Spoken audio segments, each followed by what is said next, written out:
আজকে আমরা যে বিষয় নিয়ে আলোচনা করব সেটা অত্যন্ত সমস্যার পুরুষ বন্ধ্যাত্বের একটা অন্যতম গুরুত্বপূর্ণ কারণ, সেটা হলো অ্যাজোস্পার্মিয়া। যখন আমরা দেখেছি সিমেন অ্যানালিসিস করার পরে আমরা কোনো স্পাম খুঁজে পাই না, অর্থাৎ স্পাম কাউন্ট 0 হয়, সেটাকে বলে অ্যাজোস্পার্মিয়া।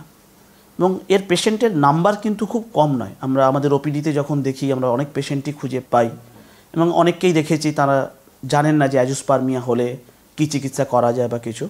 আজকের কী কী চিকিৎসা আমাদের কাছে অ্যাভেলেবেল আছে এই মুহূর্তে সেটা নিয়ে আমি একটু আলোকপাত করব।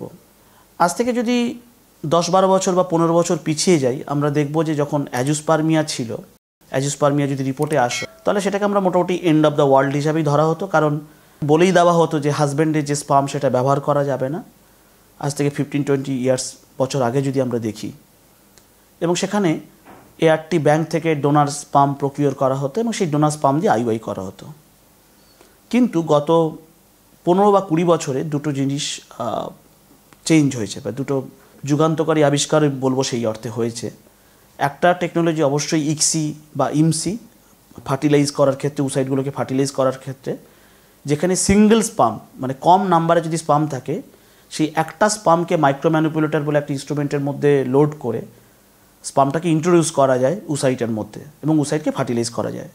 সেই টেকনোলজির নাম হচ্ছে ইক্সি। তারও একটা ইমপ্রুভড ভার্সান এসছে ইমসি। এবং তার সঙ্গে আরও একটা টেকনোলজি, সেটা হচ্ছে টেস্টিকুলার স্পাম রিট্রিভাল টেকনিক। টেস্টিস থেকে, অর্থাৎ পুরুষদের অন্ডকোষ থেকে স্পাম রিট্রিভ করার টেকনিক এসেছে লাস্ট 15 বা 20 বছরে। এই দুটো আসার পরে কিন্তু অ্যাজোস্পার্মিক পুরুষদের ক্ষেত্রে তাদের নিজেদের স্পাম ব্যবহার করার মতো জায়গায় কিন্তু আমরা এসেছি। এখানে একটা কথা বলে রাখি, অ্যাজোস্পার্মিয়া যদি আমাদের রিপোর্টে আসে তখন আমাদের আরও কিছু ইনভেস্টিগেশন করে দেখতে হয়। একটা গুরুত্বপূর্ণ বিষয় হচ্ছে জেনেটিক ফ্যাক্টর, কারণ আমরা অ্যাজোস্পার্মিয়ার ক্ষেত্রে বহু ক্ষেত্রেই দেখেছি 3 থেকে 4% অন্তত কোনো জেনেটিক অ্যাবনর্মালিটি খুঁজে পাই। তাই এই ধরনের পেশেন্টদের ক্ষেত্রে ক্যারিওটাইপ করাটা, অর্থাৎ জেনেটিক অ্যানালিসিস করাটা খুব গুরুত্বপূর্ণ। এবং জেনেটিক অ্যানালিসিসে বহু ক্ষেত্রে আমরা ক্লাইনিফেল্টার সিনড্রোম বা এরকম কিছু সমস্যা খুঁজে পাই পুরুষদের। সেক্ষেত্রে মাথায় রাখতে হবে এই জেনেটিক সমস্যাগুলো তার প্রোজেনি, অর্থাৎ অফস্প্রিং বা বাচ্চার মধ্যে এগুলো ট্রান্সমিট হওয়ার সম্ভাবনা থেকে যায়। তাই জেনেটিক টেস্টের পরে যদি এরকম কিছু অ্যাবনর্মালিটি বেরোয়, আমরা কাপলদের জেনেটিক কাউন্সেলিং করি এবং অনেক ক্ষেত্রে যে এমব্রায়ো তৈরি হয় সেই এমব্রায়োর প্রি ইমপ্ল্যান্টেশন জেনেটিক টেস্ট করার পরামর্শ দিই। এটা গেল জেনেটিক ফ্যাক্টর। জেনেটিক ফ্যাক্টর যদি না থাকে তাহলে আমরা অন্য ইনভেস্টিগেশনগুলো করি জানার জন্য যে অ্যাজোস্পার্মিয়া কী টাইপের। অ্যাজোস্পার্মিয়া ব্রড ক্যাটাগরিতে দুটো টাইপের হয়, অবস্ট্রাকটিভ আর নন অবস্ট্রাকটিভ অ্যাজোস্পার্মিয়া।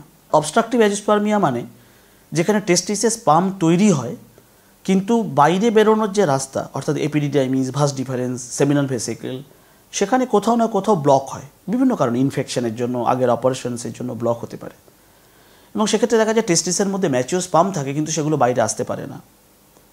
এবং আরেকটা গ্রুপ হচ্ছে নন অবস্ট্রাকটিভ অ্যাজোস্পার্মিয়া। সেখানে অ্যাকচুয়ালি টেস্টিসের যে স্পাম তৈরি করার ক্ষমতাটাই বিভিন্ন কারণে কমে যায়। সে ইনফেকশান হতে পারে, হরমোনাল কারণে হতে পারে, এরকম বিভিন্ন কারণের জন্য টেস্টিসের স্পাম তৈরি করার ক্ষমতা কমে যায়। সেটাকে বলে নন অবস্ট্রাকটিভ অ্যাজোস্পার্মিয়া। আমরা যখন অ্যাজোস্পার্মিয়া পাই, সেরাম এফএসএইচ, সেরাম এলএইচ বা টেস্টোস্টেরন লেভেল চেক করলে একটা আইডিয়া পেতে পারি যেদের অবস্ট্রাকটিভ অ্যাজোস্পার্মিয়া আছে না নন অবস্ট্রাকটিভ অ্যাজোস্পার্মিয়া আছে। এবং সেই বেসিসে আমরা পেশেন্টদের কাউন্সেলিং করি এবং তার ট্রিটমেন্ট প্রসিডিওর ডিসাইড করি। আগেই আমি বলেছি অ্যাজোস্পার্মিয়ার ক্ষেত্রে কোনো মেডিকেল ট্রিটমেন্ট অপশন, অর্থাৎ মেডিসিন দিয়ে কোনো চিকিৎসা করা যায় না এবং আইওআই করতে গেলে সবসময়তেই ডোনার স্পাম ব্যবহার করতে হয়। ফলে পেশেন্ট যদি চায় যে তার নিজের স্পাম ব্যবহার করতে, আমি বলবো দুটো রাস্তা আছে। অবস্ট্রাকটিভ অ্যাজোস্পার্মিয়ার ক্ষেত্রে যদি কোথাও ব্লকেজ ডিটেক্টেড হয়, সার্জারি করে সেই ব্লকটা খোলা যায়, কিন্তু সেই সার্জারিগুলো আজকাল তেমন হয় না, ফলে সেই অপশানটা খুব লিমিটেড পেশেন্টদের কাছে। ফলে প্র্যাকটিক্যালি যদি আমরা দেখি, আমরা একটা ট্রিটমেন্ট অপশানসই এখন আছে অ্যাজোস্পার্মিক পেশেন্টে, সেটা হচ্ছে testicular sperm retrieval, surgical sperm রিট্রিভালও অনেকে এটাকে বলেন। আমরা টেস্টিস অর্থাৎ অন্ডকোষ আর এপিডিডাইমিস এই দুটো যে কোনো জায়গা থেকে আমরা শুক্রাণু বা স্পাম রিট্রিভ করতে পারি। তার নাম হচ্ছে সার্জিক্যাল স্পাম রিট্রিভাল টেকনোলজি, যেগুলো আমরা ক্রেডেলে করে থাকি। Surgical sperm retrieval technique either epididymal sperm হতে পারে, পেসা বলে, পারকিউটিনিয়াস এপিডিডার্মাল স্পাম অ্যাসপিরেশন, অথবা টেসা, টেস্টিকুলার স্পাম অ্যাসপিরেশন, অথবা টেসে, টেস্টিকুলার স্পাম এক্সট্রাকশন, অথবা মাইক্রোটেসে। টেস্টিকুলার স্পাম এক্সট্রাকশন কিন্তু সেটা আন্ডার মাইক্রোস্কোপ করা হয়।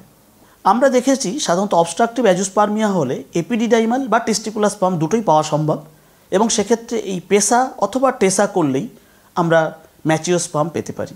কোনো কোনো ক্ষেত্রে টেসে অর্থাৎ টেস্টিকুলার স্পার্ম এক্সট্রাকশন করারও দরকার পড়ে।